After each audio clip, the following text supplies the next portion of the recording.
Hi, my name is Nita, and I get to share with you about grace.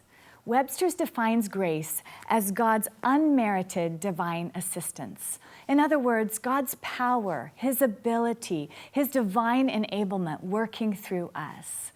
So grace is given to us freely through the death and resurrection of Jesus. How do we practically work grace out in our life? Well, I would like to share with you what Romans 5:17 says about grace. For if by the trespass or the sin of one man, death reigned through that one man. And Romans is talking about the one man being Adam from the book of Genesis, the first man. How much more will those who receive God's abundant provision of grace, so how much more will those who receive God's power and ability and of the gift of righteousness reign in life through the one man, Jesus Christ? So the word here that I'd like to look at is receive. How much more will those who receive God's abundant provision of grace and the gift of righteousness reign in life? Grace is received. I've heard grace described kind of in the context of a food buffet. My kids love to go to food buffets, and my son particularly. When we go to a food buffet, he inevitably comes back to the table with a plate full of bacon. He just parties at a food buffet and loves it.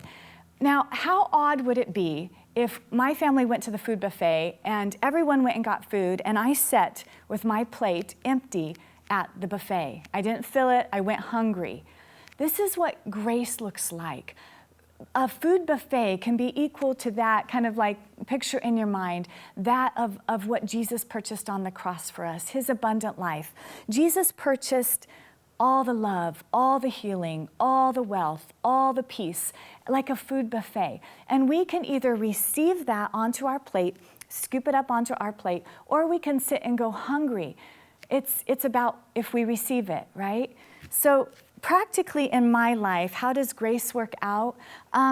Say I'm overwhelmed, like I have circumstances in life that I feel anxious or overwhelmed, and I have an opportunity to either walk in grace, receive God's power and ability inside of me to not be in that place of overwhelm or anxiety. Or I can continue on and not receive His grace.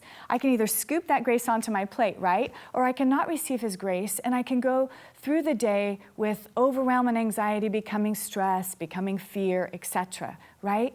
Or I can scoop onto my plate, so to speak, like the buffet, that gift of grace, God's power and ability. And I can just simply say, Jesus, I receive your power, your ability. I receive your peace into this place, into this circumstance. I receive your peace into my heart, into my emotions.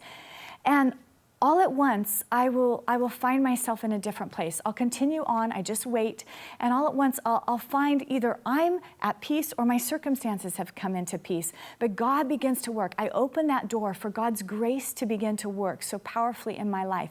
It's that simple. Grace is received. It's effortless. It's enough.